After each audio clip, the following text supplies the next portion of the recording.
అనుదినమన్న శ్రోతలకు మన ప్రభువును రక్షకుడై ఉన్న యేసుక్రీస్తు సరిసాటి లేని మహా గొప్ప పరిశుద్ధమైన నామమునందు శుభములు. నేడు 2026 సంవత్సరము మే మాసము 5వ తారీఖు మంగళవారం నాటి ధ్యానాంశము జయముని ఇచ్చు నామము. మొదటి సమూయేలు గ్రంథము 17వ అధ్యాయము 45వ వచనం నందు, నేనైతే నీవు తిరస్కరించిన ఇజ్రాయేలీల సైన్యములకు అధిపతియగు యెహోవా పేరిట నేను నీ మీదకి వచ్చుచున్నాను. మీరు జయించున్నట్లుగా ప్రభు యొక్క నామమును మీకు ధరించబడి ఉన్నది. అందుచేతనే క్రైస్తవుడు అను జయము గల నామమును మీరు ధరించబడి ఉన్నారు. నజరేయుడైన యేసుని నామము చేత మీకు ఓటమియే లేదు. వెలుచూపునకు ప్రారంభము ఓటమి వలె కనబడినను అంతమునందు సంపూర్ణమైన విజయముగా ఉండును.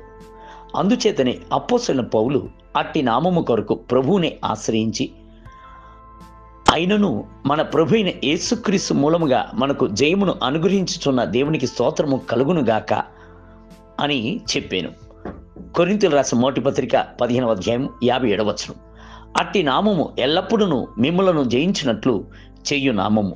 జయము పొందుటకు మరొక నామము లేదు. జయించుటందు యేసు నామమునకు సరిసాటి అయినది మరొకటి లేదు.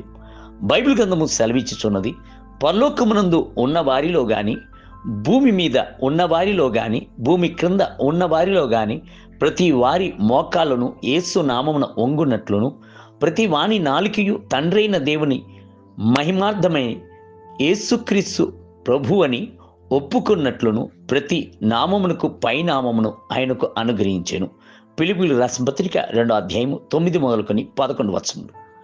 లోకమునందు గల ఎట్టి దళాధిపతి యొక్క నామము కంటేను, ఎట్టి సైన్యాధిపతి యొక్క నామము కంటేను ప్రభు యొక్క నామము గొప్పది. ఆయన యొక్క నామము బలవంతుడగు ప్రభువు. యెషయా గ్రంథము 9వ అధ్యాయం 6వ వచనం. ఆయన సర్వశక్తిమంతుడు. ఆదికాండము 17వ అధ్యాయం 1వ వచనం. నా నామమున మీరు నన్నేమి అడిగినను నేను చేతును అని ప్రభు వాక్కును ఇచ్చి ఉన్నాడు. యోహాను సువార్త 14వ అధ్యాయం 14వ వచనం. అందుచేతనే ప్రభు వద్ద జయమును అడుగుడి, జయముపై జయమును అడుగుడి. యేసు చెప్పెను, ఇది వరకు మీరేమీ నా పేరిట అడగలేదు. మీ సంతోషము పరిపూర్ణమగునట్లు అడుగుడి, మీకు దొరుకును. యోహాను సువార్త 16వ అధ్యాయం 24వ వచనం. ఒకరి యొక్క పేరుతో వారి యొక్క వ్యక్తిత్వము ఏకమై ఉండును. ఒకరి యొక్క పేరును చెప్పుచున్నప్పుడే వారి యొక్క స్వభావములు, గుణాతిశయములు, వారు వహించుచున్న పదవి, వారి యొక్క కుటుంబము మొదలగునవి మన యొక్క మనోనేత్రములకు ముందుగా వచ్చుచున్నాయి. యేసుక్రీస్తు అను నామమును మనము చెప్పుచున్నప్పుడు ఆయన ఆశ్చర్యకరుడు, ఆలోచనకర్త, బలవంతుడైన దేవుడు, నిత్యుడగు తండ్రి, సమాధానకర్త అను గుణాతిశయములు అన్నియును మనకు ముందుగా వచ్చుచున్నాయి. అట్టి జయము గల నామము మీకు ధరించబడి ఉన్నది.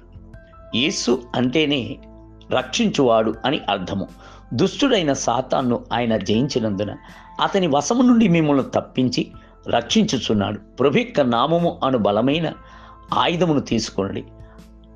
నా నామమున దెయ్యములను వెళ్ళగొట్టుదురు అని ప్రభు వాక్కును ఇచ్చి ఉన్నాడే.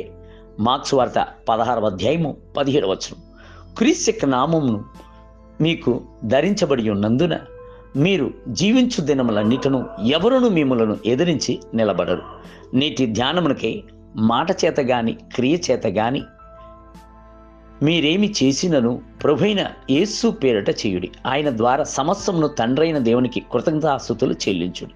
కొలొస్సీయులకు రాసిన పత్రిక 3వ అధ్యాయం 17వ వచనం. నేటి వేద పఠనము ఉదయము మొదటి రాజుల గ్రంథము 19 మరియు 20 అధ్యాయములు.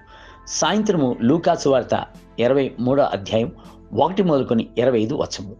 ప్రభు మిమ్ములను దీవించునుగాక. ఆమేన్.